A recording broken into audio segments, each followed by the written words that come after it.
Olá pessoal, vamos então para a segunda aula do nosso módulo Anglicanismo, Identidade, Missão e Serviço. E a segunda aula, a primeira aula foi sobre missão, a segunda aula o tema é o jeito anglicano de ser igreja ou marcas da nossa identidade. Então, lembrando, como a gente disse na primeira aula, que a gente está pensando identidade, missão e serviço como três aspectos que estão totalmente interrelacionados, a essa definição do que é anglicanismo. Então, a gente não pode pensar nossa identidade sem pensar a nossa identidade como uma identidade missionária. Então, a igreja, ela é sempre uma igreja chamada pela missão e chamada para a missão. Então, a igreja anglicana não pode entender a si mesma se não começar esse entendimento a partir da missão. Mas a partir dessa reflexão inicial sobre missão, hoje a gente vai pensar um pouco mais sobre o que é que isso implica para pensar a nossa própria identidade. Então, o que significa anglicanismo, quem nós somos como igreja, qual é esse jeito anglicano de ser igreja do qual a gente está falando. Então, para essa segunda aula, a gente vai trabalhar com o seguinte roteiro. Então, vamos começar pensando um pouquinho sobre o que significa identidade.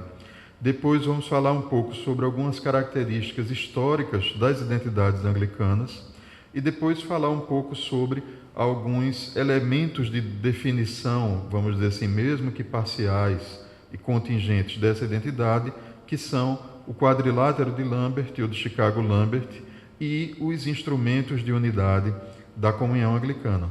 Por fim, a gente vai pensar um pouquinho sobre a realidade e a identidade anglicana ou anglicanismo nesse contexto do campo religioso brasileiro. Então, começando, o que significa identidade? De onde vem essa palavra? O que ela quer dizer? O que é que a gente fala quando a gente está falando de identidade? Então, identidade é uma palavra que basicamente diz respeito àquilo que lhe define enquanto tal. Então, qual é aquilo que permanece, que se mantém, que lhe caracteriza enquanto ser. Então, todos nós temos, por exemplo, documentos, carteiras de identidade, onde tem lá um número que é só seu, onde tem uma impressão digital que em qualquer lugar que você encoste, alguém vai reconhecer que é sua. Então, é basicamente disso que identidade fala. Mas há diversas formas diferentes da gente entender como é que se constrói e o que é que caracteriza uma identidade. Uma forma mais comum de se pensar a identidade, talvez a mais popular e a mais clássica, é pensar a identidade como algo que é uma propriedade de cada indivíduo ou de cada grupo, se a gente pensar a identidade coletiva, e como algo que não muda, como algo que é permanente. Essa compreensão de identidade está ligada àquilo que a gente pode chamar de concepções essencialistas e naturalistas de identidade. Então, naturalistas porque para muita gente a identidade é algo que está ligado à própria natureza.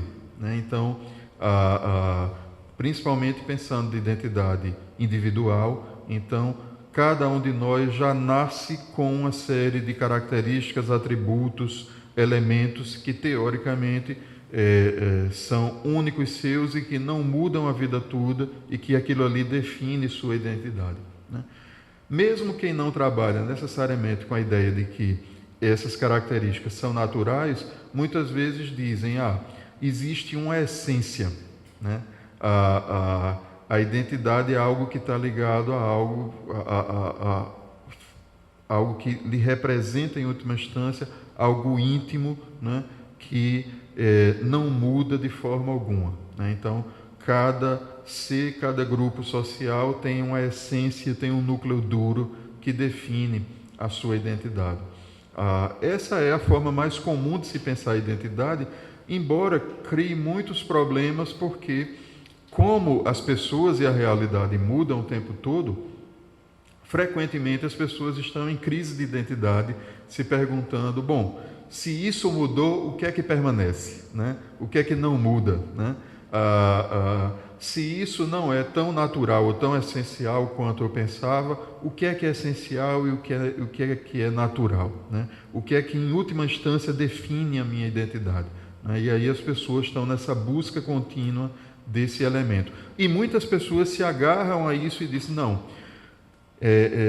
nisso eu não discuto, isso eu não falo, isso eu não estou disposto a questionar ou a pensar, porque isso faz parte da minha identidade, da minha essência, da minha natureza, né? E muitas vezes há atributos que não são tão bonitos assim, né? Então, eu faço isso porque isso é coisa de homem, né? Eu bato na mulher porque homem que é homem é brabo mesmo, né? Ou porque isso é uma característica da minha família é assim, então eu não mudo, né? Essa visão essencialista ou naturalista é uma visão muito forte, muito comum, mas não é a única concepção possível de identidade. Há outras concepções, dentre as teorias que discutem e refletem sobre a identidade, que pensam a identidade de forma mais relacional, né? Vou colocar em conjunto as teorias estruturalistas e pós-estruturalistas, que vão chamar a atenção de que pensar a identidade só é possível se você pensa ao mesmo tempo a diferença, né? Então, na verdade, a identidade só existe, né, como uma posição em um campo de diferenças.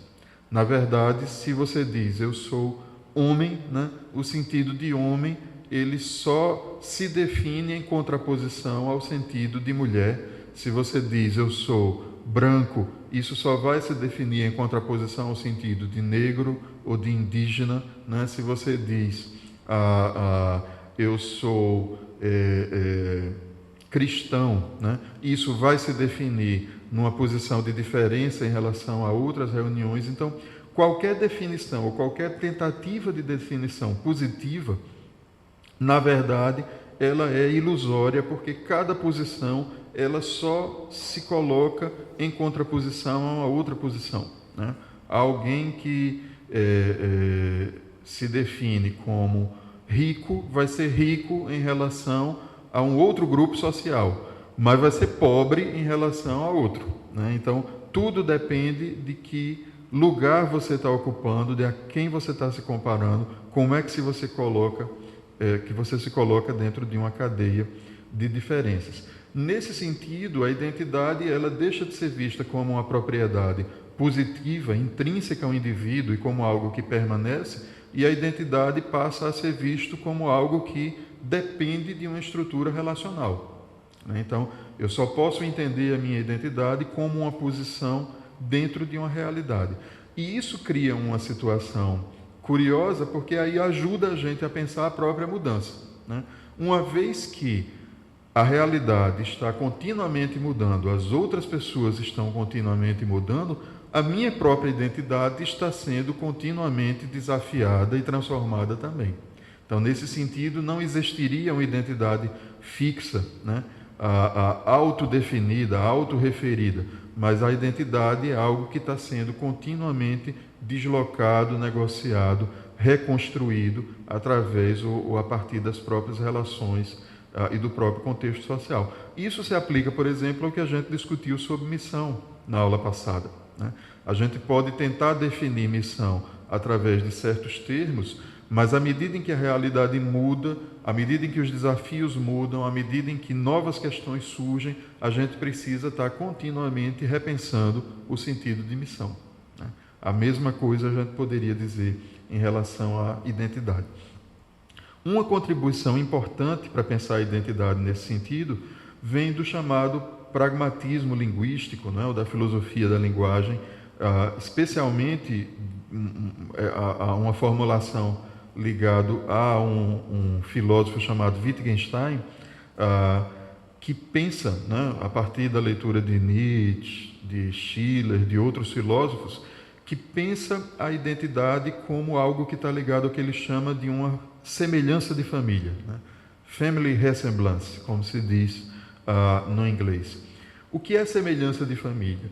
né? Wittgenstein vai dizer que quando a gente tenta definir qualquer coisa, a gente geralmente define aquela coisa apelando para um conjunto de atributos ou de características, né? E aí a gente estabelece, por exemplo, uma classe que está relacionada àquele conjunto de características ou atributos. Então, por exemplo, se a gente vai definir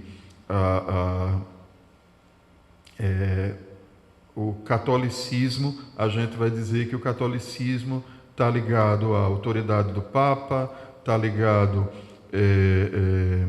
à tradição litúrgica, está ligado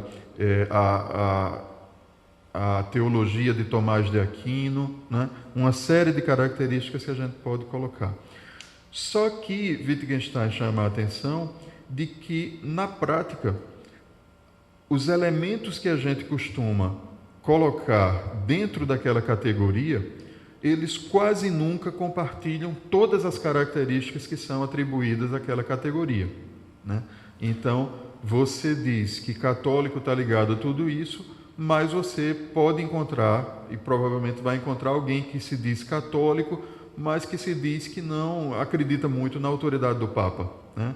Ele acredita na tradição da igreja, na liturgia, nos ritos, na teologia, mas questiona a autoridade do Papa, né? Ou que acredita na autoridade do Papa, mas não acredita no celibato do clero. Aliás, tem muitos que eu conheço, né? E aí, nesse sentido, e essas pessoas vão deixar de ser católicas por conta disso? Né? Se você trabalha com uma definição rígida, fixa de catolicismo, sim, né? Mas Wittgenstein vai dizer, na prática, se você tentar enquadrar numa categoria somente indivíduos ou elementos que reúnem todos os atributos daquela categoria, você dificilmente vai encontrar um elemento que reúna todos aqueles atributos, né? O que acontece é que geralmente você tem indivíduos que reúnem alguns atributos e outros não. E aí ele vai dizer, na verdade, as identidades se constroem como semelhanças de família, né? Então, ou seja, dentro de uma família você tem uma série de características ou de atributos que, em geral, estabelecem as características comuns daquela família, mas que nenhum indivíduo tem necessariamente todos aqueles atributos, né? Então, é uma família que geralmente tem pessoas altas, carecas, de pele escura, de olhos castanhos e tal. Mas você vai ter indivíduo que tem todas as características, mas é baixinho, outro que tem todas as características, mas tem o olho verde ou azul, outro que tem todas as outras características, e isso não impede que aquele indivíduo seja identificado como parte daquela família, né? Então, essa é uma característica, é uma contribuição muito importante para a gente pensar a identidade. Identidade funciona muitas vezes como semelhança de família. Outra contribuição importante é a contribuição da psicanálise, que vai dizer que quando a gente trata de pessoas e grupos humanos, a identidade ela depende muito da identificação da pessoa com aquele grupo ou com aquela realidade. Então, na verdade, as identidades elas não dependem de algo estático, dado, natural, mas as identidades são construídas e são construídas através de um processo de identificação, que não é necessariamente uma escolha consciente e racional, mas que é uma espécie de vínculo, né, inconsciente, geralmente afetivo, simbólico, né, em que alguém de alguma forma se identifica como parte daquele grupo e aquilo ali passa então a constituir e a construir a sua identidade como ela se compreende, né? Mesmo que essa identidade seja sempre precária, parcial, dinâmica, né? Mas a identidade nesse sentido depende de um processo de identificação. Acho que todos esses elementos podem ajudar um pouco a gente a pensar sobre o que é que a gente pode entender como uma identidade anglicana. No campo religioso, houve uma preocupação muito grande a partir do terceiro século, principalmente, com essa necessidade do quarto século, com essa necessidade de definir o que significa a identidade cristã, né? E depois, à medida em que você vai tendo separações entre vários grupos ou denominações cristãs, de definir qual é a identidade de cada grupo. Por que isso? Porque muitas vezes a identidade está ligada a uma necessidade de controle, né? Quando é que surge essa necessidade de definir tão estritamente a identidade cristã? Quando a igreja se atrela ao império, né? Até ali você tinha cartas circulando dos apóstolos, dos discípulos, você tinha os escritos do Antigo Testamento, você tinha os evangelhos guardados ou circulando em diversas comunidades, mas você não tinha um cânon fechado, né? Você tinha os ensinamentos dos apóstolos, mas você não tinha um credo, uma estrutura doutrinária fechada. É à medida em que a igreja se torna oficial, institucional e se torna principalmente a igreja do império, que passa a ser necessário definir claramente qual é a fronteira entre quem é cristão e quem não é cristão, né? O que é ortodoxo e o que é herético, né? Aquilo que deve ser permitido, aquilo que deve ser proibido, né? O que alguém tem que fazer para continuar dentro da igreja, porque simplesmente fazer parte da igreja ali significava fazer parte de uma religião do império. Não fazer parte significava, em vários momentos, uma violação, até mesmo um crime, né? Ser herético, questionar as doutrinas que eram consideradas as ortodoxas, muitas vezes era punido com exílio, prisão ou morte. Então, nesse sentido, definir claramente quais são as fronteiras passa a ser uma questão central. E isso vai acontecer também no mundo moderno, quando as igrejas, inclusive as igrejas protestantes, muitas vezes se tornam religiões de Estado, né? A igreja da Inglaterra, a igreja luterana da Alemanha, ou pelo menos de certas regiões da Alemanha, né? A igreja calvinista ou presbiteriana, né? Na Escócia, na Suíça, na Holanda, em outras regiões. Então, é necessário ter uma legalização, uma definição legal, né? De quais são os limites da igreja. E aí você tem as tentativas de definição formal das identidades religiosas, que vão se fixar em credos, confissões, catecismos e outras formas de dizer: você fazer parte dessa religião, ou ser dessa religião, significa crer nisso, nisso, nisso, naquilo. Se você nasceu nesse país, você é dessa religião, portanto, obrigatoriamente, você acredita nisso, né? Eu estou lhe dizendo no que você acredita, né? Porque isso é a sua religião, a religião dos seus pais, a religião do seu Estado, né? Em alguns momentos, em alguns contextos, não acreditar nisso significa prisão, exílio, né? Ou mesmo execução, né? Por heresia. A grande questão é que as crenças das pessoas, as práticas das pessoas, as identificações, como diz a psicanálise, elas não obedecem tão facilmente a uma ordem exterior, né? E mesmo as identidades coletivas não conseguem ser tão facilmente aprisionadas por credos, catecismos, confissões, cânones e leis de forma tão fechada, né? O próprio sentido das palavras mudam, como a gente disse, de acordo com o contexto. À medida em que a realidade muda, o sentido do que foi dito passa a ser diferente, né? E nesse sentido, um credo, né, ou uma confissão, né, vai ter sentidos diferentes, implicações diferentes, significados diferentes, dependendo do contexto que você está colocado. Ou seja, não é tão fácil assim estabelecer uma definição fixa. Eu diria que, em última instância, é impossível, por mais que se tente. Mas na história do cristianismo se tentou muitas vezes. Isso que eu estou chamando aqui dessa impossibilidade de uma definição absoluta.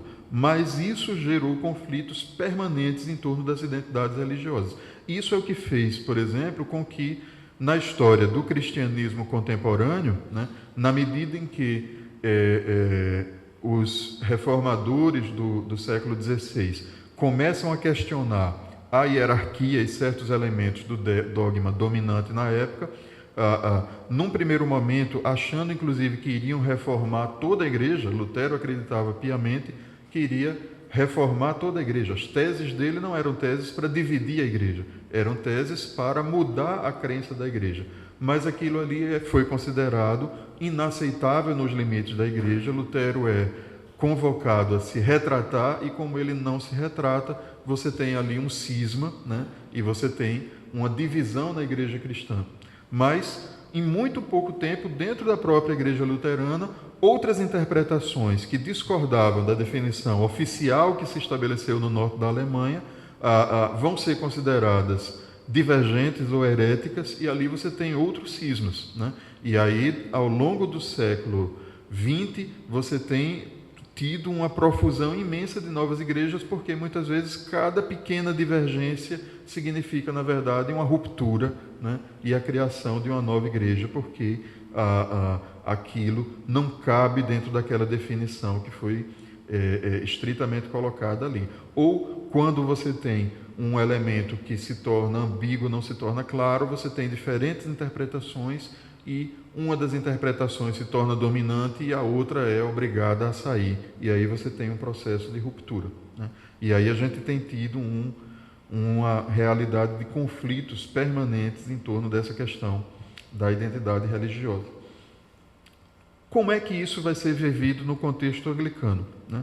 O anglicanismo, ironicamente, por contingência histórica, não foi algo necessariamente pensado ou elaborado, mas ele acaba tendo, por razões muito próprias, uma relação bem menos rígida com essa necessidade de definição de uma identidade.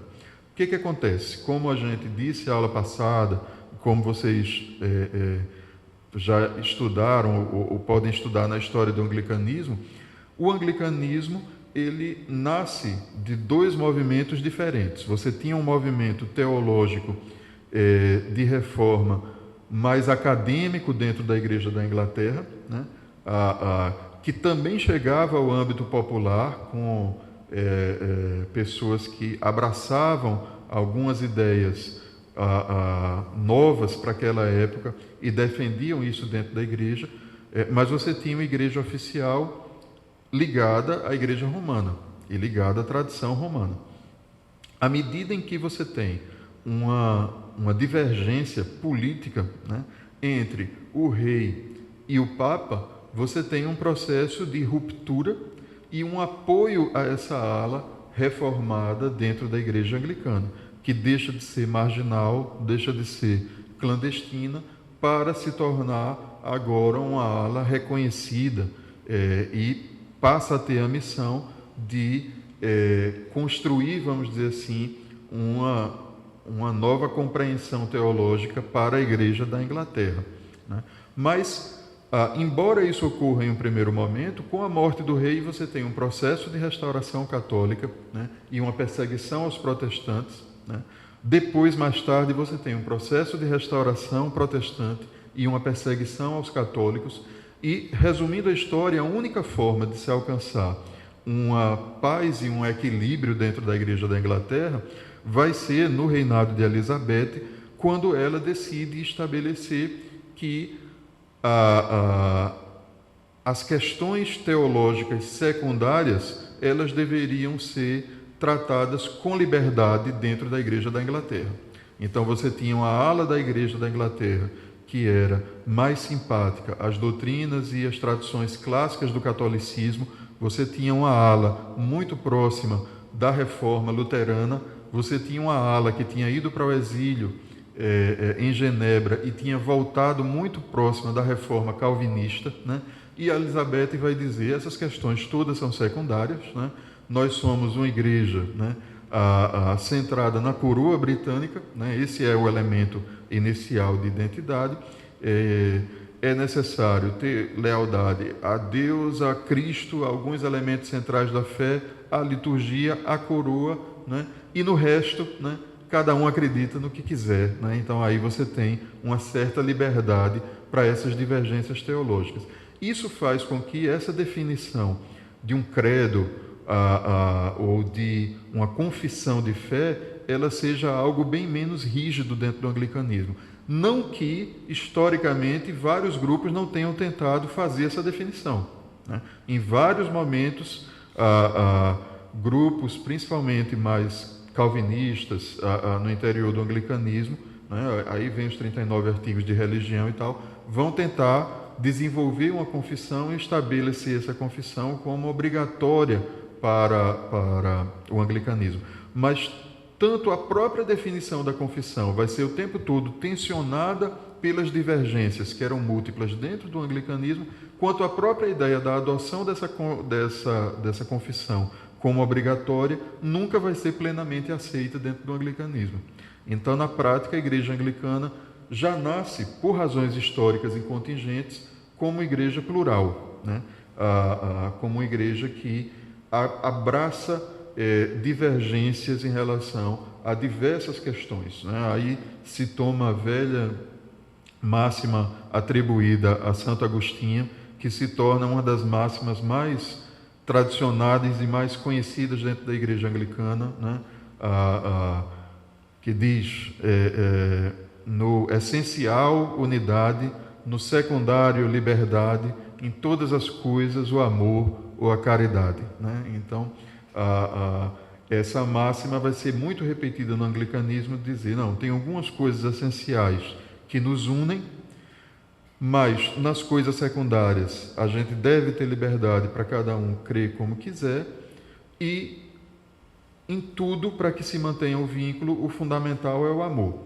E eu ainda diria que, mesmo a partir dessa máxima, a definição sobre o que é esse essencial, que nós todos concordamos, continua sendo problemática, né? Nunca se chegou a um acordo do qual seria esse essencial no qual tem que ter unidade. Eu diria que aí se aplica o princípio da semelhança de família de Wittgenstein, né? Alguns acham que é isso, outros acham que é aquilo, né?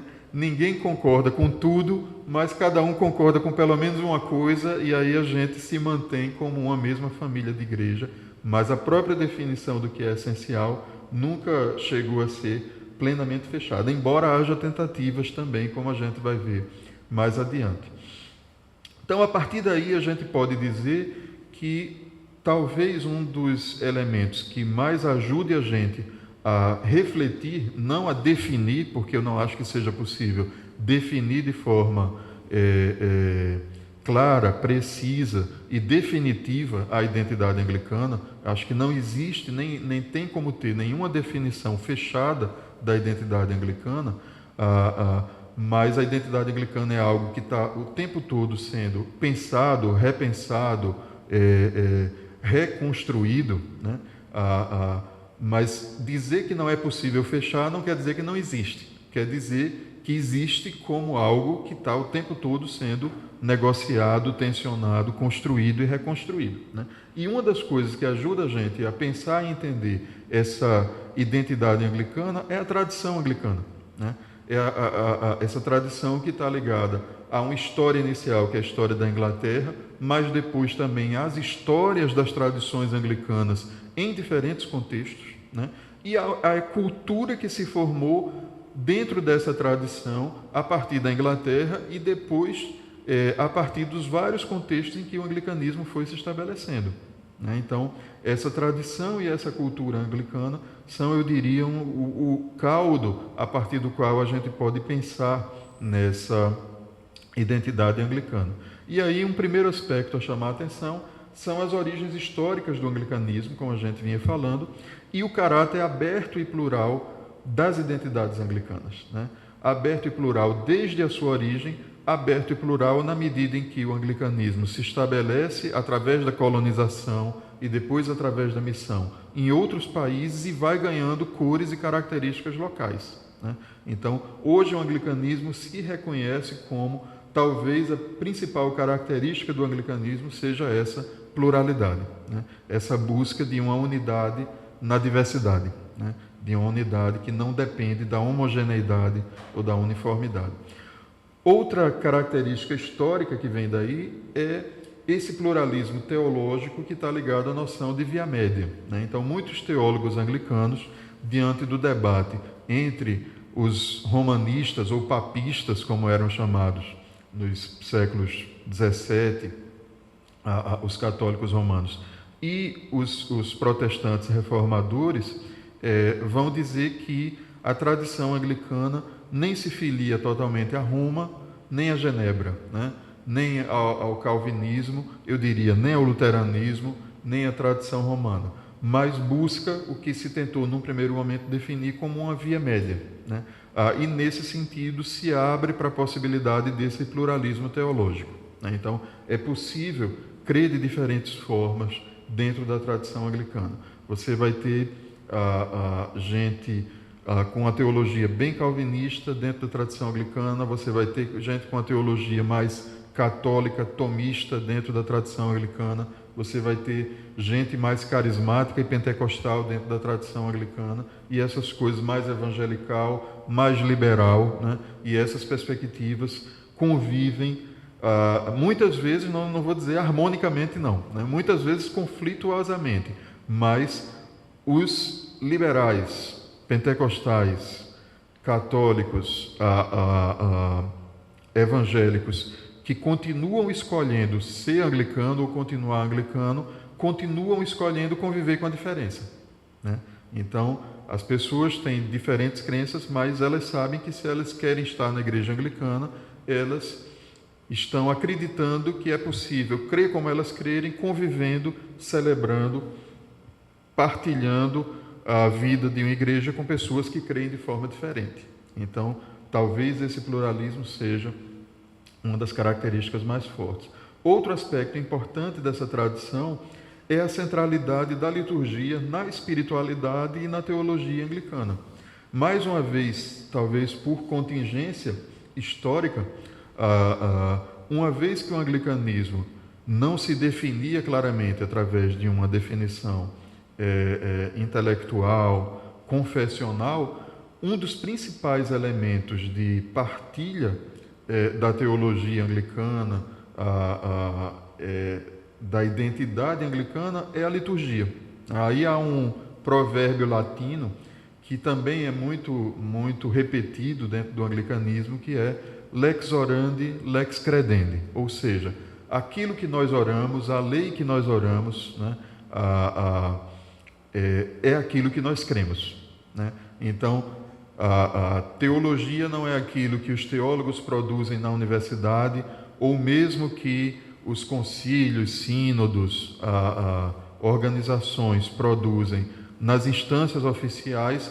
A teologia da igreja é aquela teologia que é rezada a cada domingo, a cada celebração, a cada momento. Isso é a teologia da igreja, né? A teologia é aquela que nós oramos. Então, já dizia Cranmer, né, quer saber o que é que nós cremos na igreja anglicana, vamos ver como é que nós oramos, né? Daí vem o livro de oração comum, né? Aqui está aquilo que nós celebramos na nossa liturgia, aquilo que se diz na nossa liturgia é o que nós cremos.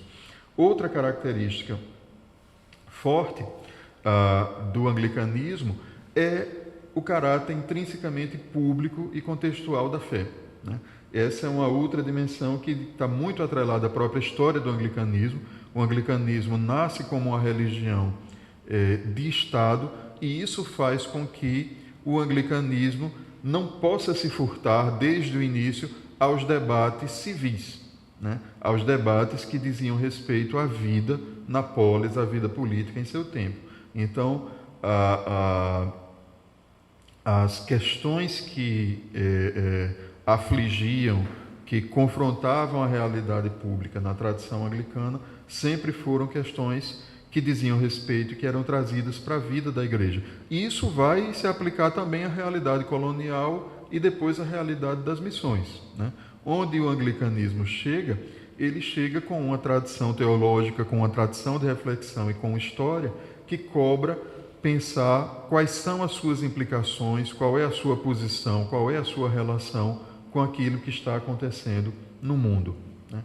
Outro aspecto importante é a tensão criativa entre escrituras, tradição, razão e experiência, né? Esses três primeiros elementos foram diretamente pensados por um dos pais da teologia anglicana, vamos dizer assim, que é Richard Hooker, né? É o chamado tripé de Hooker, né? Quando, dentro desse debate entre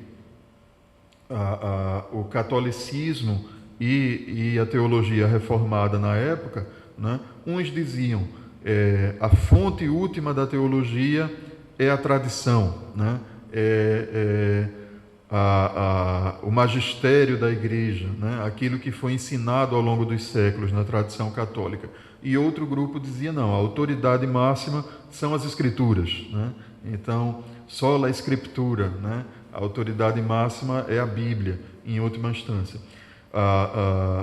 E já começava a haver naquela época, a partir do humanismo, uma reflexão de que, na verdade, a fé precisa ser elaborada racionalmente, né? Então a razão tem um peso maior. E Hooker vai dizer, na verdade, nenhum desses elementos existe sem os outros, né? A primeira coisa. Não existe tradição da igreja sem escrituras, né? É verdade. Mas também não existe escritura sem tradição, né? A leitura das escrituras ou da Bíblia não é feita do zero, né? Não é feita de forma como se o sujeito lesse aquele texto pela primeira vez.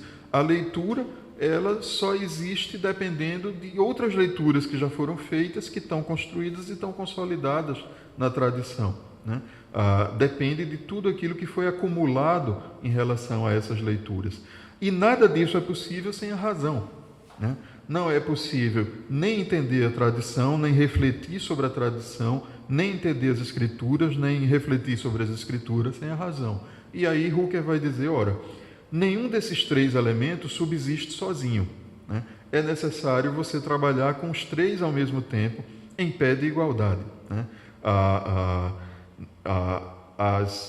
A razão só se sustenta a partir do diálogo com a tradição e com as escrituras, né? As escrituras só se sustentam a partir do diálogo com a razão e com a tradição só se sustenta a partir do diálogo com a razão e com as escrituras. Então ele diz, na verdade, esses três elementos coexistem em uma tensão criativa, nenhum deles é autoridade última, né? Mas, na verdade, a autoridade de cada um depende dos outros, né? Nenhum deles é a base a partir do qual os outros derivam. E, posteriormente a Hooker, vários autores contemporâneos vão chamar a atenção de que, na verdade, essa razão depende também de um elemento de experiência, né? Daquilo que nós vivenciamos, né? Do enfrentamento das questões práticas, né? Que é uma tradição típica do anglicanismo também, esse certo pragmatismo, né? Como lidar com as questões que estão aparecendo. E aí alguns vão dizer que esse tripé de Hooker pode ser pensado como um quadrado também, né? Escrituras, tradição, razão, experiência são elementos que se combinam nessa construção da teologia. E isso é muito forte na tradição teológica anglicana. Mesmo quem não trabalha explicitamente ou quem critique essa formulação, que também existe, né? Mas de alguma forma bebeu, construiu as suas primeiras leituras a partir dessa tradição. Então é possível ir além dela? É possível, mas ela é uma base muito presente na história da teologia anglicana, na formação dessa tradição anglicana. Outra característica interessante é aquilo que Rowan Williams chama de pragmatismo contemplativo, que está ligado a essa dimensão da experiência que a gente colocou também, que é essa perspectiva anglicana que está presente também em Hooker, mas em vários autores da espiritualidade anglicana, da teologia contemplativa anglicana, que vai chamar a atenção de que a teologia ela é sempre, como diz um outro teólogo conhecido, luterano, penúltima, né? A teologia, ela, na verdade, é uma tentativa de construir uma compreensão da realidade de Deus, da realidade da igreja, da realidade da missão. Mas essa tentativa, ela é sempre falha, porque a própria realidade humana é fundamentalmente falha e contraditória. Então, nesse sentido, ao mesmo tempo em que a gente busca construir uma compreensão, a gente precisa estar continuamente ciente de que essa construção é uma construção temporal, parcial, temporária, contingente, de que a realidade última escatológica pertence a Deus e não a nós. Então, nenhum credo, nenhuma confissão, nenhum texto teológico, nenhuma definição é definitivo, porque a gente está na dimensão da temporalidade, né? Mas, apesar disso, é necessário responder às necessidades do nosso tempo. É necessário fazer alguma coisa, é necessário tomar as decisões. E aí vem a dimensão pragmática, né? E o anglicanismo, também por razões contingentes, historicamente, foi desde cedo instado a participar dos debates públicos e das tomadas de decisão. Então, muitas vezes, mesmo diante da incerteza, da falta de consenso, da dúvida, era necessário decidir. E aí a decisão é tomada com essa consciência de que é uma decisão baseada na melhor compreensão que a gente pode ter nesse momento, mas que ninguém, a não ser o próprio Deus, é o dono da verdade, e a verdade está no fim da história, né? E não no tempo, na nossa realidade cotidiana. Então, essa tensão entre a necessidade, a decisão, a disposição de agir, de tomar decisões, de dialogar, de participar da construção da realidade, mesmo sabendo que a nossa compreensão é sempre temporal, falha, contingente, é exatamente o que Rowan Williams vai chamar desse pragmatismo contemplativo, que também é muito forte na tradição anglicana. E aí, por fim, eu chamo a atenção de que, apesar desses elementos que estão na tradição, nenhum deles é uma lei, né? E é obrigatório de ser adotado. São elementos que fazem parte da nossa história e da nossa tradição, com o qual diferentes comunidades, dioceses, teólogos, igrejas se identificam mais ou menos, pessoas, né, se identificam mais ou menos. Nenhum deles é uma lei do anglicanismo, mas são elementos que fazem parte da tradição anglicana. E dentro dessa tradição, por exemplo, a gente tem 3 correntes históricas que até hoje são referidas, embora eu acho que hoje elas são necessariamente uma simplificação, né? Eu acho que não é fácil falar nos dias de hoje de uma igreja high church, ou low church, ou broad church, né? Muitas são, a não ser na Inglaterra, você vai encontrar algumas igrejas que têm uma identidade explícita com uma dessas tradições, mas hoje eu diria que há uma quantidade muito maior de tendências dentro da igreja do que esses 3 eixos, né? Muitas misturas, combinações que não cabem nessas 3 tradições. Mas, para quem estuda o anglicanismo, em algum momento você vai ouvir esses termos, então é importante a gente citá-los, de que na história do anglicanismo você tem 3 correntes fortes, principalmente na história do anglicanismo inglês, né? Na Inglaterra, né?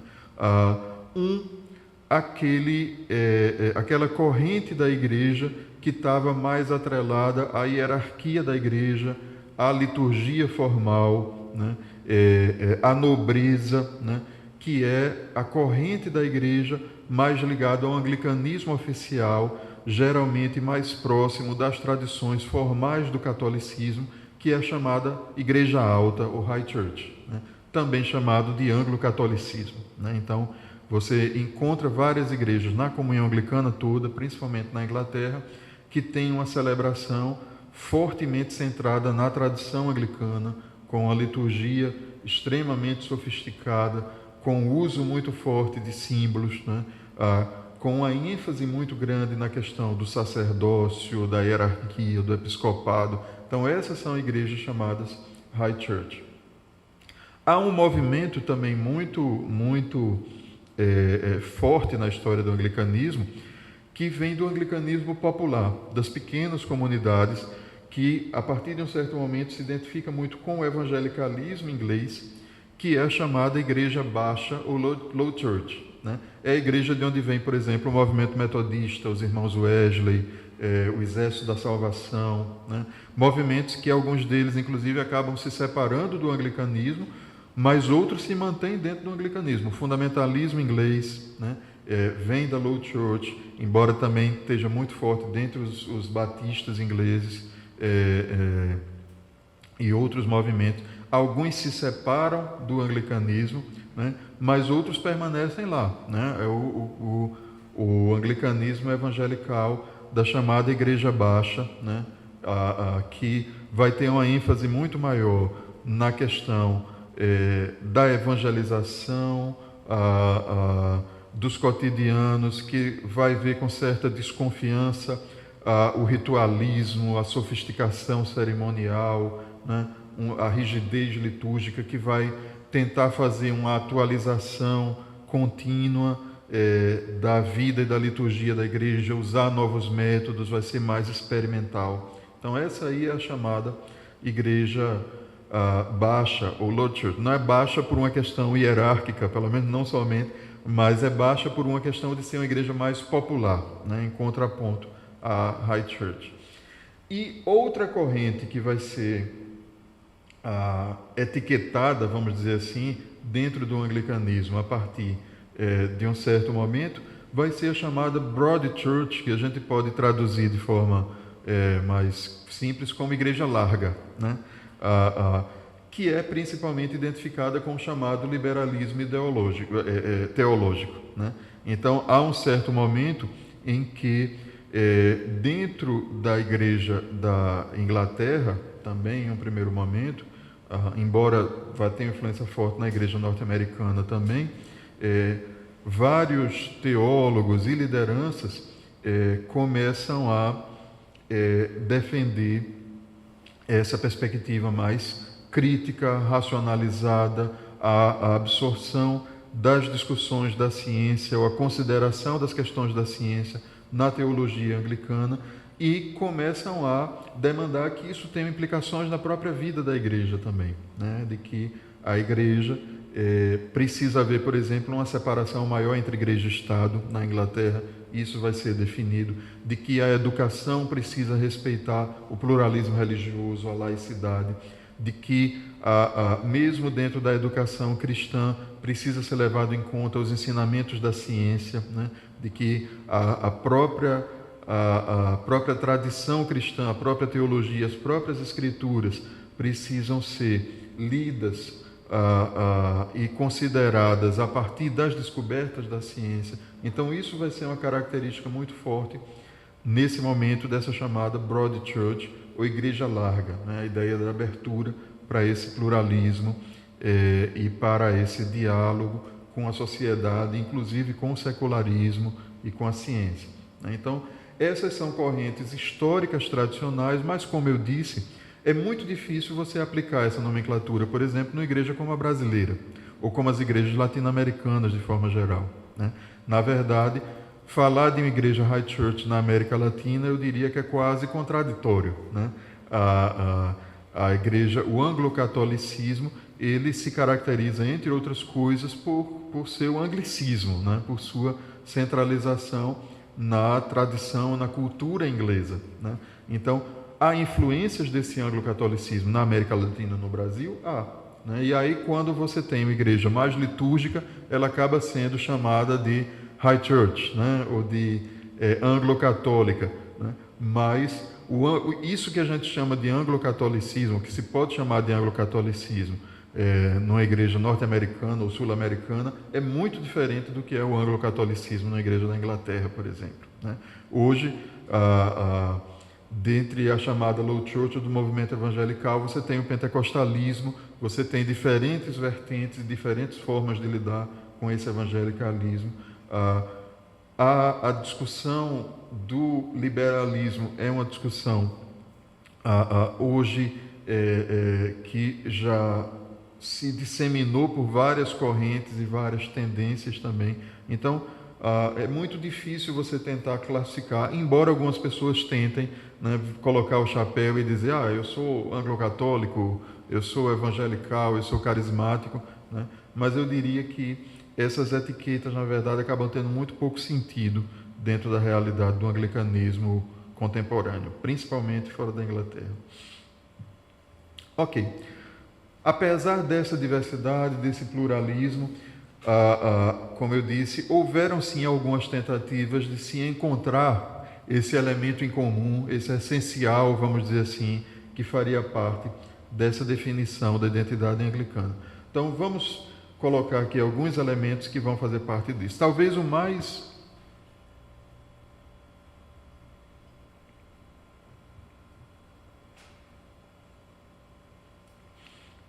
a mais célebre das tentativas de encontrar esse elemento comum que definiria o anglicanismo vem, ironicamente, mais uma vez, de uma necessidade pragmática, né?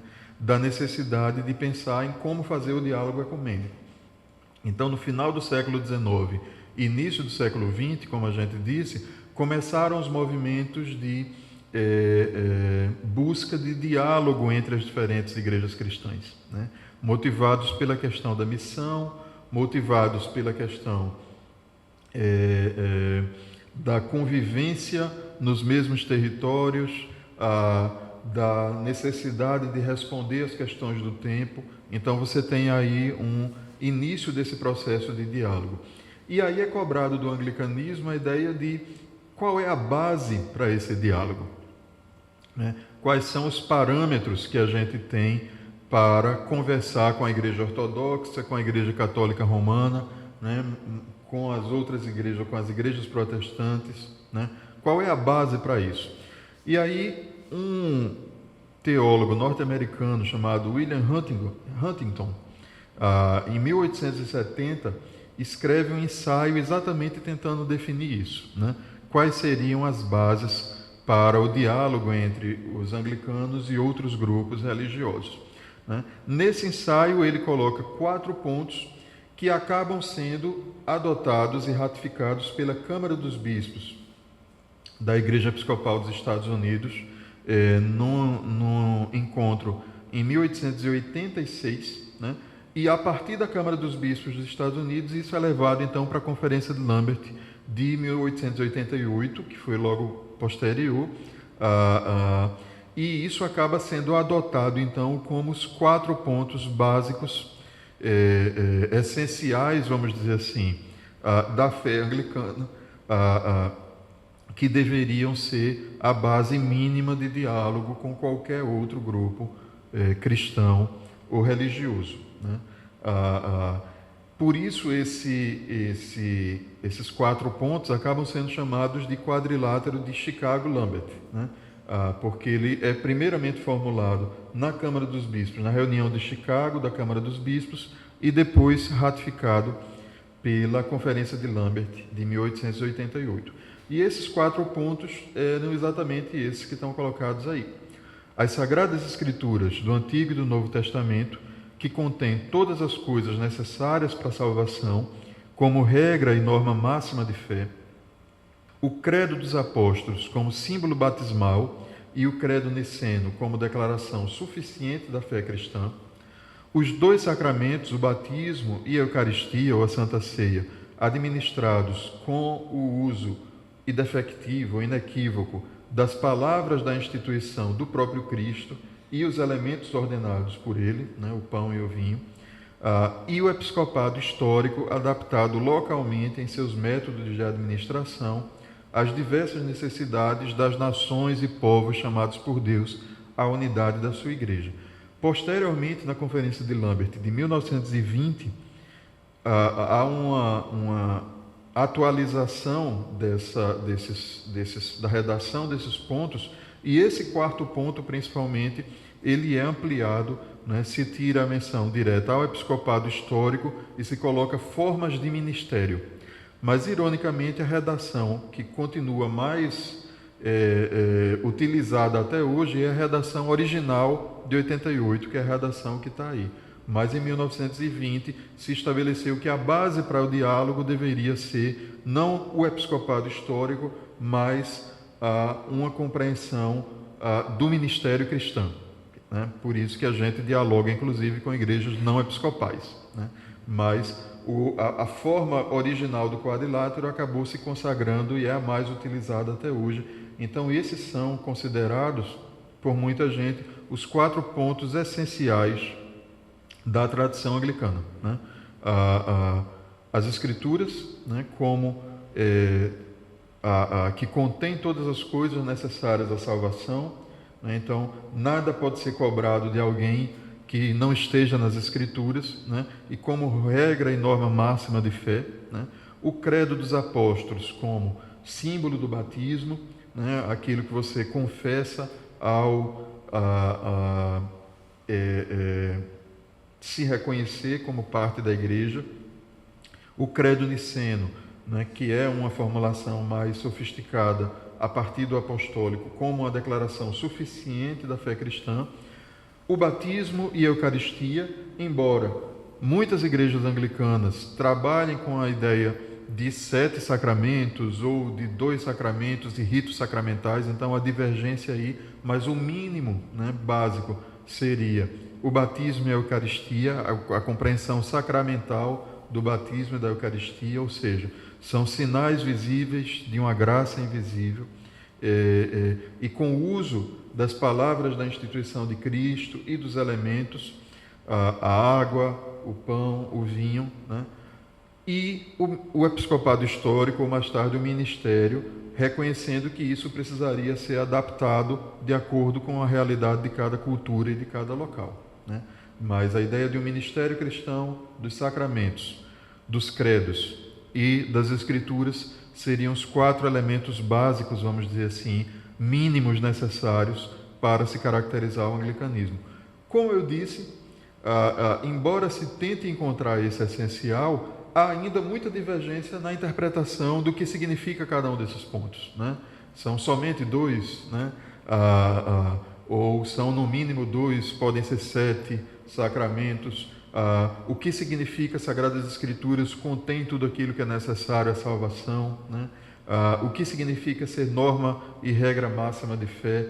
Então, na prática, é uma tentativa de definição, mas é uma tentativa que, como sempre, é penúltima, né? Ela fica sempre como um esforço que continua a ser relido, negociado, trabalhado e que é trabalhado dinamicamente. Outro elemento importante para a gente pensar na identidade anglicana são chamados instrumentos de unidade, né? Como igreja que não tem uma lei rígida, uma fronteira clara do que significa ser ou não anglicano, uma confissão de fé específica, né? Um credo denominacional fechado, se mantém unida, né? Como disse uma das conferências do Conselho Consultivo Anglicano, laços de afeição, né? Bonds of affection. Mas como é que se constrói esses laços de afeição? E aí a gente tem 4 instrumentos de unidade que são considerados os grandes elementos articuladores, mesmo dentro dessa articulação dinâmica da comunhão anglicana. Primeiro e mais antigo deles é o arcebispo de Cantuária, né? Aonde o anglicanismo se estabeleceu com a ideia de que o arcebispo de Cantuária seria o líder máximo da igreja. Inicialmente porque o arcebispo de Cantuária era o arcebispo da Inglaterra. E onde a igreja anglicana se estabeleceu como colônia, né, como igreja do Estado inglês, né, a igreja local se submetia à igreja da Inglaterra. Esse é o primeiro momento. Mas a grande questão é que, mesmo à medida em que as igrejas coloniais foram se tornando independentes, né, e que outras igrejas foram abertas através de processos de missão, a liderança espiritual do arcebispo de Cantuária continuou a ser reconhecida como a liderança espiritual, com a ressalva, né, e aí muita gente diz, o arcebispo de Cantuária é o papa da igreja anglicana.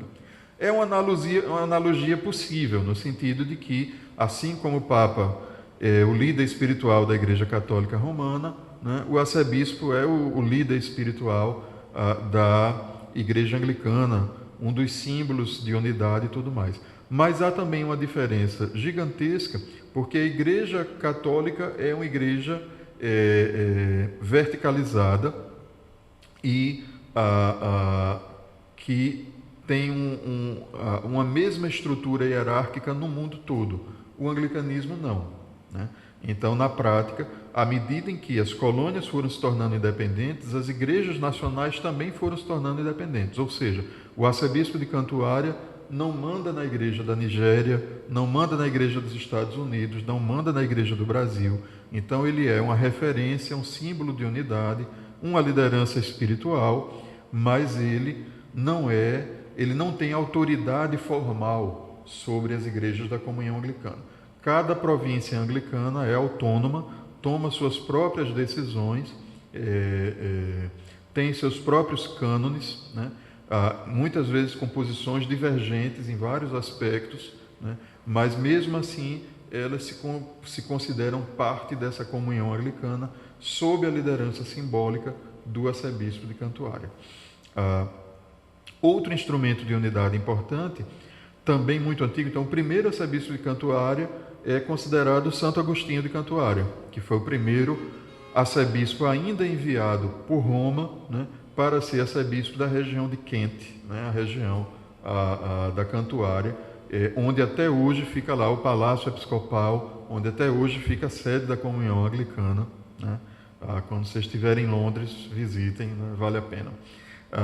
Mas é até hoje que funciona lá o escritório. O primeiro arcebispo, então, foi Santo Agostinho de Cantuária, e de lá até hoje você tem uma sucessão de arcebispos que se mantém e que o último arcebispo hoje é Justin Welby, né, que já esteve no Brasil há pouco tempo atrás. Aliás, os 3 últimos arcebispos estiveram no Brasil, né, o George Carey, o Rowan Williams, o Justin Welby. Os 3 estiveram conosco aqui, e que tem essa missão e esse papel de estimular e facilitar o diálogo na comunhão anglicana. Eles não têm autoridade e poder para mandar, mas eles cumprem esse papel de tentar manter a unidade através de um processo de diálogo, não de uniformidade nem de homogeneidade. Há outro símbolo de unidade, outro instrumento de unidade, é a Conferência de Lambert. A 15ª Conferência de Lambert vai ser realizada em 2020, né? Deveria ter sido realizada aproximadamente a cada 10 anos, então houve uma em 2008, a previsão seria ter outra em 2018, mas por conta dos conflitos dentro da comunhão anglicana nos últimos anos, acabou se adiando, e a próxima vai ser realizada em 2020, né? Então, em geral, as conferências de Lambert são realizadas aproximadamente a cada 10 anos. Se vocês forem ver lá a lista da conferência, vão ver que nem sempre é 10 anos fechado. Muitas vezes por questões de guerra, né?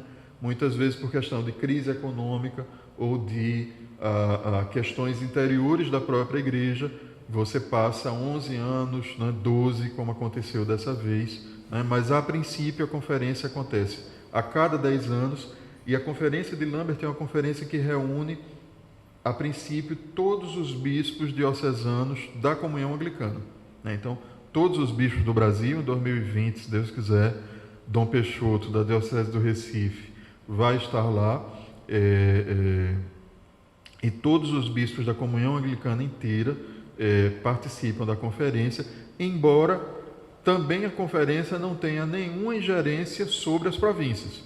A conferência reúne os bispos para refletirem sobre os rumos da igreja, as questões da igreja, para responderem aos dilemas missionários de cada geração. Algumas vezes as conferências tiram documentos finais, algumas vezes tiram resoluções, mas essas resoluções não têm nenhum poder mandatário de ingerência sobre as províncias. As províncias continuam sendo autônomas para tomar suas decisões, né? Seguindo ou não, inclusive, as resoluções e as recomendações da Conferência de Lambert. Ok? mas é um espaço de partilha e diálogo, né? Então é uma unidade que tenta se manter através dessa partilha e desse diálogo. Então, a conferência também é muito antiga, a primeira foi em 1867, né? Não tão antiga quanto o arcebispo, mas é bem mais antiga, é exatamente quando começa a haver a independência das colônias, que a Igreja Anglicana começa a ser pensada como uma comunhão, né? Como não a Igreja da Inglaterra, mas como uma comunhão de igrejas. Aí se estabelece a Conferência de Lambert. E um outro instrumento de unidade, ele é bem mais recente, que vem exatamente daquela demanda que foi colocada pelo Congresso Anglicano de Toronto, né, que era a necessidade de que não só os bispos anglicanos se reunissem, mas que os cleros, o clero e o laicato anglicano também tivessem um espaço de reunião e representação dentro da comunhão anglicana, que vai ser criado então o Conselho Consultivo Anglicano. Então, a primeira reunião do ACC, né, Anglican Consultative Council, vai ocorrer em 1971, então já bem mais próximo a nós, né? Mas hoje, e vai ocorrer inicialmente começa a cada 2 anos, depois passa a ser a cada 3 anos, também aproximadamente, às vezes há um descompasso, né? Mas a gente acabou de ter a 17ª reunião do ACC, o ACC 17, que foi realizada em Hong Kong, né? A gente teve uma leiga e uma clériga, né? 2 mulheres representando o Brasil, né? E uma delas foi da Diocese do Recife, né? Então a clériga foi a reverenda Inamar, do Rio de Janeiro, a leiga foi a professora Ana Luísa, da Diocese do Recife, que esteve lá em Hong Kong participando do ACC, né? O ACC, a cada encontro, tira documentos, recomendações, resoluções, inclusive sobre a organização e a estrutura internacional da própria comunhão, mas, mais uma vez, eles não têm jurisprudência sobre as províncias locais. Então, o ACC define até muitas coisas em relação ao escritório da comunhão anglicana, tira recomendações para os organismos de missão, para as organizações interanglicanas, né? Então, o ACC tem até um poder decisório sobre algumas instituições da comunhão anglicana, não sobre as províncias, né? Cada província é autônoma para tomar as próprias decisões.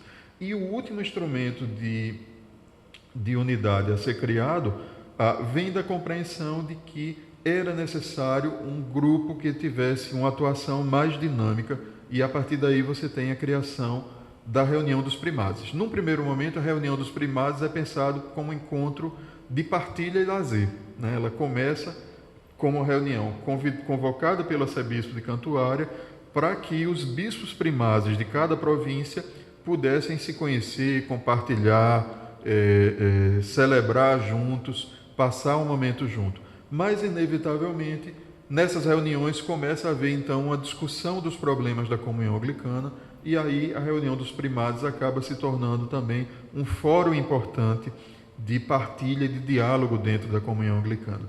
Então, a reunião dos primazes, eu diria, de todos os instrumentos, é a que se reúne de forma mais irregular. Às vezes se reúne 2, 3 anos consecutivos, às vezes demora 2 anos, 3 anos para se reunir, depende das necessidades e das possibilidades dentro da própria comunhão, né? Então, o último encontro geral da reunião dos primazes foi em 2017, né? Mas ano passado decidiram fazer encontros regionais. Então, se reuniram os primazes das Américas nos Estados Unidos, os primazes da África, né, no continente africano, né, e assim por diante. Então, houveram reuniões regionais, e, se eu não me engano, está prevista uma reunião para janeiro de 2020, né, dos primazes, já em preparação para a Conferência de Lambert, que vai ser na segunda metade, no segundo semestre de 2020. Então, esses são os 4 instrumentos que, vamos dizer assim, os 4 instrumentos principais que funcionam como fóruns de diálogo dentro da comunhão anglicana. Mas a comunhão anglicana continua funcionando como uma comunhão que a gente pode chamar uma comunhão descentralizada de igrejas. Então, cada província é uma igreja autônoma, geralmente ligada a um país ou a uma região, né? Então, tem países, por exemplo, tem províncias que abarcam vários países, como o Cono Sul, né? Algumas províncias asiáticas também. Então, cada província abarca um país, uma região, cada província tem autonomia decisória, tem uma hierarquia própria. Esses fóruns servem, na verdade, como esses espaços de troca, de diálogo, muitas vezes também de conflito, de discussão, mas eles não têm ingerência sobre as decisões provinciais, que são tomadas dentro da comunhão anglicana através dos sínodos provinciais e dos concílios diocesanos, e a nível paroquial das assembleias paroquiais, né? Então, há um princípio dentro da comunhão anglicana, que é o princípio do poder partilhado, que diz que, embora a tarefa pastoral ela seja, em última instância, dos bispos, e a partir dos bispos seja partilhada com o clero, né, a responsabilidade pela administração da vida da igreja é de toda a igreja. Então, em todas as instâncias da comunhão anglicana, as decisões finais sobre cânones, sobre os rumos da igreja, são tomadas de forma partilhada pelos bispos, bispos e bispas, né? Pela Câmara Episcopal, pelo clero e pelo laicato, né? Desde as assembleias paroquiais, passando pelos concílios diocesanos até os sínodos provinciais. E a nível da comunhão anglicana, hoje em organismos de diálogo, como o Conselho Consultivo Anglicano. Pensar o anglicanismo e a identidade anglicana no campo religioso brasileiro, né? Então, em primeiro lugar, é importante pensar como o anglicanismo chega no Brasil, né? Para a gente entender a identidade anglicana ou a problemática, né, da identidade anglicana no contexto brasileiro, é importante a gente entender como o anglicanismo chega no Brasil e a diferença disso em relação a como o anglicanismo chega e se estabelece em outros espaços, né? Então, na América Latina em geral, você praticamente não tem colônias inglesas, né? Então, o anglicanismo, no primeiro momento, chega em primeira mão nos países de colonização inglesa, né? Você tem o anglicanismo que parte da Igreja da Inglaterra e que vai chegar, então, aos países da África, da Ásia, a América do Norte, né? Que vem diretamente de uma colonização inglesa. Como é, então, que o anglicanismo, tanto que muita gente estranha, né? Até dentro da comunhão anglicana, quando você se apresenta e diz que é um reverendo ou uma pessoa da igreja anglicana no Brasil, né? Muita gente pergunta, existe igreja anglicana no Brasil, né? Por que existe igreja anglicana no Brasil, né? Então, igreja anglicana nas colônias tem uma relação colonial. Como a igreja anglicana chega na América Latina? Através de duas vias, né? Através das capelanias. Lembrando que a Inglaterra foi uma das principais potências comerciais do mundo, aliás, a principal potência comercial do mundo durante muito tempo, inclusive no início do capitalismo, né? Então, no século XVIII, principalmente, a Inglaterra dominou grande parte do mundo na época. Então, mesmo os países que não eram de colonização inglesa, eles tinham um comércio muito forte com a Inglaterra. A marinha inglesa, as estradas de ferro que vão ser abertas pelos ingleses, inclusive no Brasil, as tecelagens eram dominadas pelas empresas inglesas.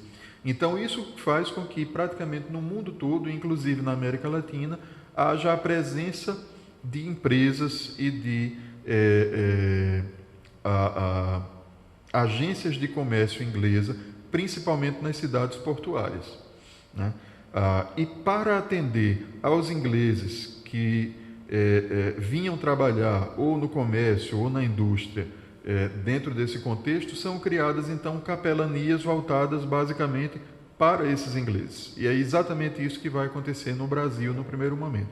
Praticamente todas as cidades portuárias, onde haviam grandes portos no Brasil, vão receber capelanias inglesas, né? Belém, Recife, Salvador, Santos, Rio de Janeiro. Então, todas essas foram cidades que tiveram presença de capelania inglesa. E assim como em muitos países da América Latina, né? A gente teve em Cartagena de las Índias, na Colômbia, lá também tem uma capelania clássica, em vários outros contextos. A outra forma da presença, da chegada do anglicanismo na América Latina e no Brasil foram as missões. Aí, principalmente a partir do final do século XIX, início do século XX, começa o esforço missionário de levar a mensagem cristã para as pessoas que ou não tinham recebido essa mensagem, ou na compreensão de várias igrejas na época, tinham recebido de forma somente nominal e não tinham efetivamente se convertido ao cristianismo. E é a partir daí que vêm as missões, inclusive anglicanas, principalmente a partir dos Estados Unidos, né, principalmente a partir do sul dos Estados Unidos, vão partir as missões, inclusive a missão que vai chegar ao Brasil, principalmente em Porto Alegre, né? Na época havia esse esforço missionário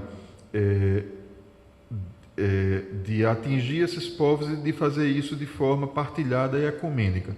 Como a igreja anglicana era uma igreja que participava fortemente do diálogo ecumênico, há um acordo na época com a Confederação Evangélica Brasileira, que vai dizer que grupos deveriam se concentrar em cada lugar do Brasil, né? Então, alguns grupos se concentrariam no sul, né? Outros deveriam se concentrar no sudeste, outros deveriam se concentrar no norte e nordeste, o que na prática não funciona muito, porque as missões começam a se espalhar. Mas no anglicanismo eles levam isso a sério e, inicialmente, as missões anglicanas são designadas, vamos dizer assim, para se cuidar principalmente do sul do Brasil. E isso vai fazer com que as primeiras missões anglicanas praticamente se concentrem no contexto do sul do Brasil, e só bem mais tarde é que vai haver presença anglicana no sudeste e depois no nordeste e norte do país, embora as capelanias fossem muito mais antigas. Especificamente no caso do Brasil, como é que vai se estruturar e se organizar a igreja anglicana? Quando a igreja episcopal do Brasil começa a iniciar seu processo de separação e de dependência em relação à igreja episcopal americana, ela começa a buscar incorporar também as antigas capitanias inglesas, né? É por isso, inclusive, que no nome da igreja anglicana no Brasil, a gente acaba mantendo o nome da igreja episcopal, que vem dos Estados Unidos, e da igreja anglicana, que vem da Inglaterra. E a gente se denomina Igreja Episcopal Anglicana do Brasil. A maioria das igrejas se chamam ou episcopal ou anglicana, dentro da comunhão anglicana. A gente é uma das poucas que adotou os dois nomes, exatamente valorizando essas duas origens, né? A presença das capelanias e a presença das missões americanas. Aí a gente vai entender por que as missões anglicanas inicialmente se concentram no sul e sudeste, né? Isso vai estar fortemente ligado à fragilidade numérica e estrutural da nossa igreja.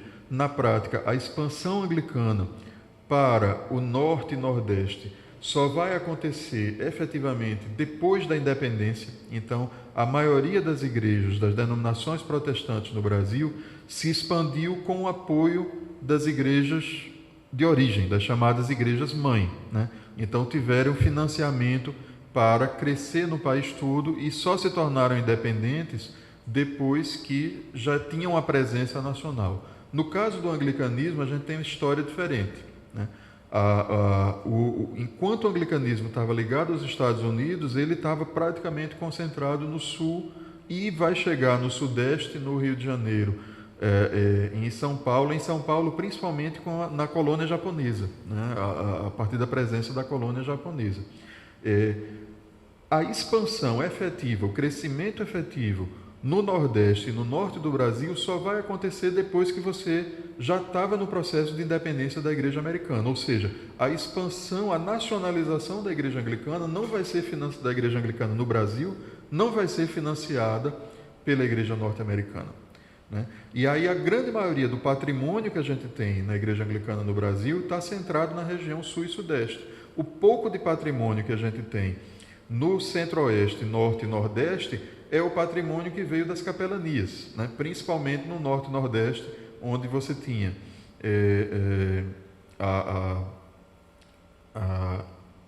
o Recife, Salvador, Belém. Ali você tinha as igrejas que foram construídas pelas capelanias e que depois vão ter o investimento das agências missionárias, principalmente a SAMS e o SPG, que vão ajudar a instalar missões, a construir igrejas, como a nossa Catedral do Bom Samaritano, que é feita numa parceria com a Diocese de Rhode Island, né?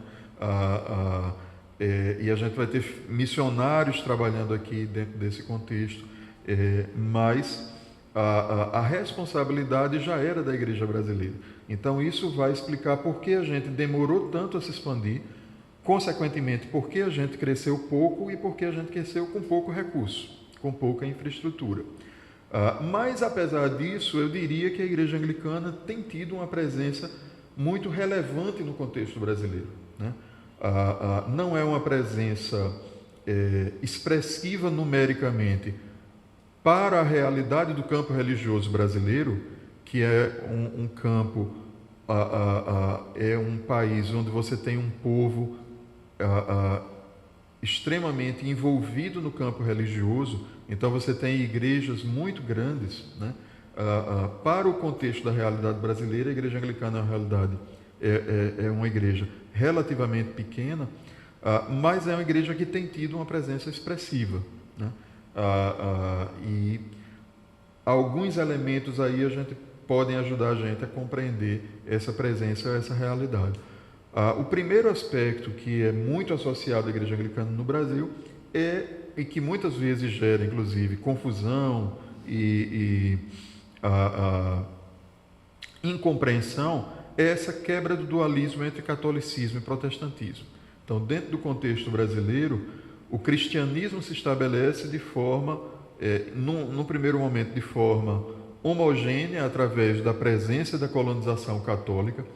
Quando a presença protestante é autorizada, ela é autorizada somente através de capelanias, e é somente com a proclamação da República que, de fato, se estabelece o princípio da laicidade do Estado e da liberdade religiosa no Brasil.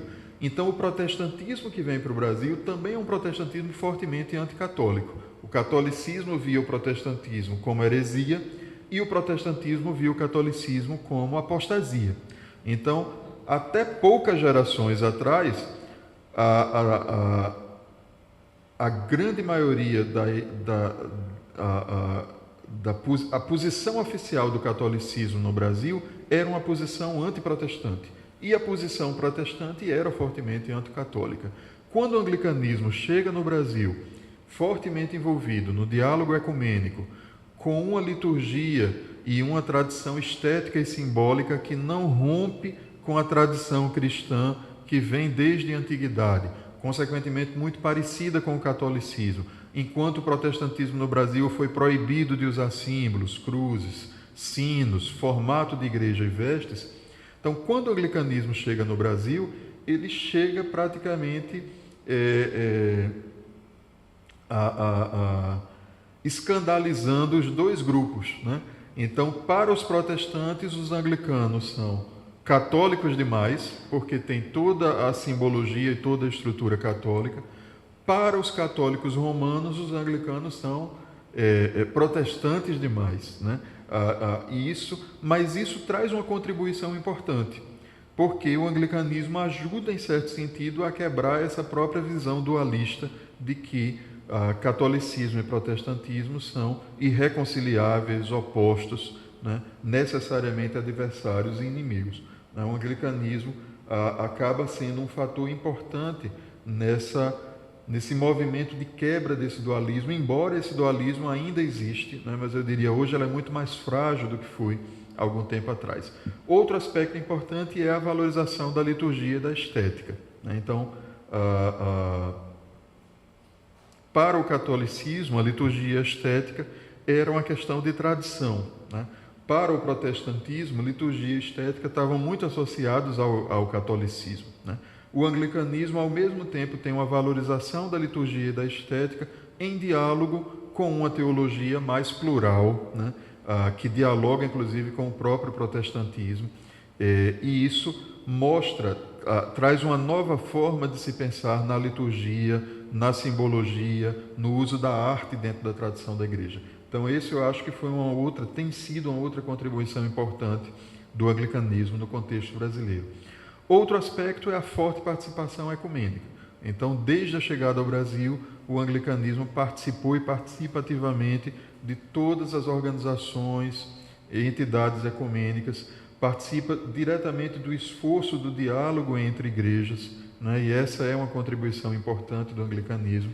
Outro aspecto é o caráter público e engajado da teologia da missão. Então, mesmo sendo igreja minoritária no Brasil, em praticamente todos os debates públicos que, de alguma forma, se relacionam com as questões de missão e com as questões de teologia, a igreja anglicana está envolvida.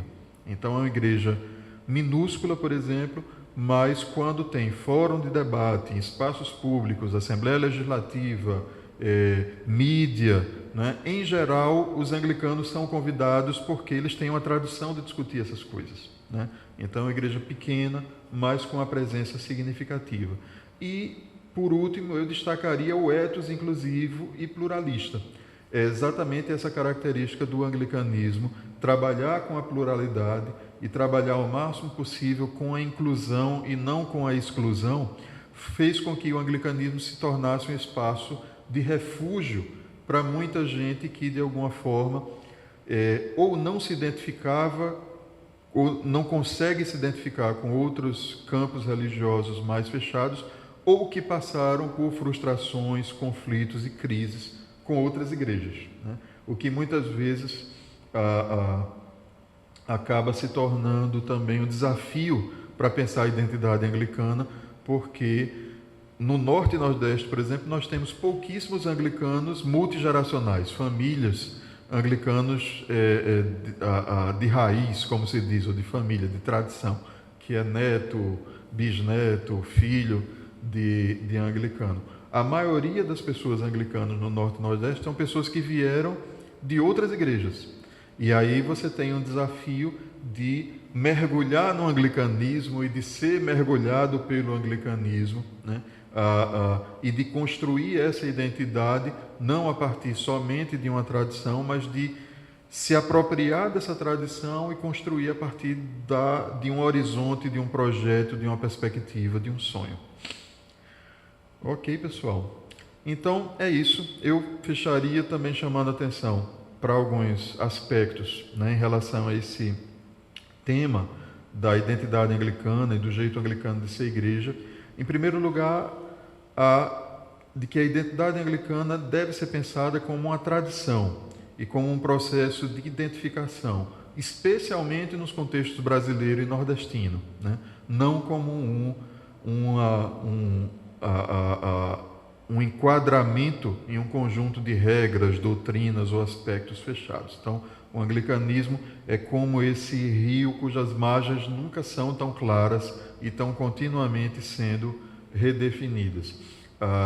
E que, principalmente em nosso contexto, anglicanismo é uma questão de você, por algum motivo, e são muitos motivos diferentes, descobrir que aquele espaço é o espaço que você quer viver a sua fé, né? Não porque você veio de uma família anglicana, não porque você se identifica totalmente com uma formulação de fé, mas porque você se identifica com aquela tradição, com aquele jeito, ou porque naquele momento aquela igreja lhe deu a oportunidade de viver a fé que você não teve em outros espaços ou em outros contextos, né? Segundo, a importância dessa dinâmica criativa entre tradição e renovação, né?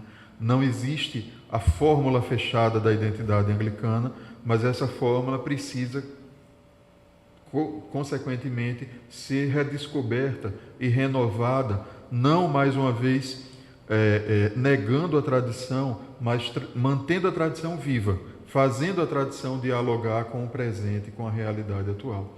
E, por fim, de que, por esse motivo, o anglicanismo tem muitos dilemas dentro do contexto do cenário religioso, do cenário sociopolítico brasileiro, mas também pode trazer contribuições muito originais, né?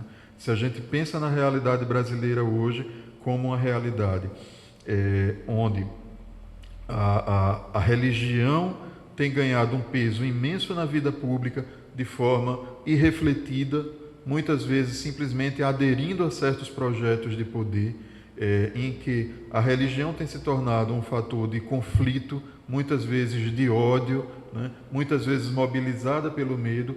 A tradição anglicana, que enfatiza fortemente o diálogo, que tem uma história de diálogo, que enfatiza uma presença pública baseada nos princípios da fé e da missão, e não baseado na adesão a um projeto de poder, é uma tradição que tem e que pode dar uma contribuição muito grande para esse contexto. Então, terminamos por aqui essa aula. Um abraço.